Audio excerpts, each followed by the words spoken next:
Grandma's fork stopped in midair the moment my sister's voice ripped through the dining room. A penthouse. In New York. You! Her screech made the crystal glasses tremble. Dad dropped his fork. Mom went pale. And I just sat there, calm, watching the chaos I knew would eventually come. Leela had always been treated like the golden child. Private academies, exotic vacations, a brand new car on her 18th birthday. Everything in our house revolved around her wants, her plans, her dreams. She grew up believing the universe adjusted itself for her convenience.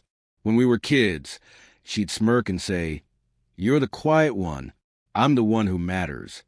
And my parents would agree without hesitation. I used to swallow it, convinced that my value depended on shrinking enough for her to shine. But silence teaches you things. It sharpens your edges in ways noise never could. The resentment didn't come from one big blow. It was a buildup of small betrayals. My college fund mysteriously vanished only for me, yet magically reappeared when she won a semester in Paris. She convinced Dad to sabotage a job opportunity one had because she wanted me around to watch her new puppy.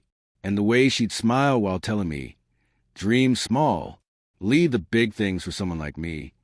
The final wound came from a message she meant to send to her boyfriend but accidentally texted me. "She'll never leave this town." Too plain. I'm the one who'll make it big. I stared at it for a long time. I didn't even feel hurt, just awake. That night, I made a decision. I wouldn't fight her. I'd simply build a life she'd never imagined I was capable of. So I worked. Extra shifts, freelance projects, saving every possible dime, eating cheap meals, living simply, investing carefully, moving in silence. No one noticed. Leela was too busy buying designer purses, and my parents were too busy applauding her. Eventually, I had enough for a down payment. A penthouse in Manhattan, not extravagant, but high above the noise, peaceful, and mine. The first paperwork in my life with only my name on it. I told no one. Silence became my armor.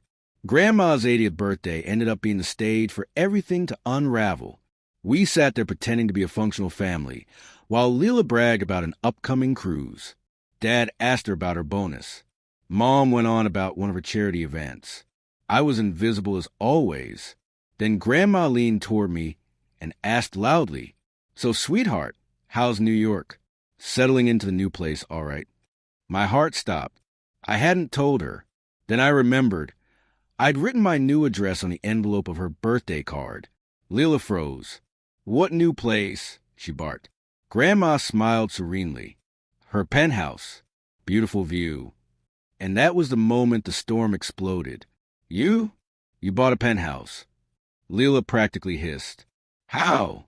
You don't earn that much." "I worked," I said, steady. "You'd be surprised what someone can accomplish when no one's watching." Dad stared, stunned. "How did you manage it?" "Truly, you never asked," I said quietly. "You were all too occupied with your plans." Their expressions tightened. Leela shook with fury. She wasn't accustomed to being overshadowed, especially not by me. "You should have told us," she snapped. "We're family." I met her eyes. Funny, I don't remember family checking in when every door closed on me. Her anger twisted into something softer. Fear. She finally realized I had grown beyond the role she'd trapped me in.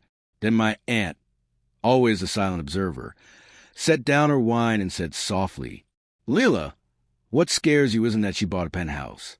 It's that she didn't need you or any of them to do it." The entire table fell quiet. Even the air seemed to pause. Leela's face crumpled. She stared at me like I'd betrayed her. But the truth was simple. I had stopped letting her write my story. She rushed out of the room, my parents trailing behind her. Only Grandma stayed seated, smiling knowingly. "You set yourself free," she whispered. I nodded, no gloating, just truth. "Yes, I finally did." Now, when I stand on my balcony with a glass of wine, looking out over the city lights, I don't think about their shock or the shouting or the clattering silverware. I think about the moment I stopped chasing their approval. The moment I decided my life belonged to me.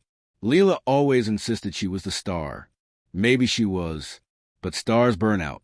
Quiet ones. We rise slowly, steadily, endlessly.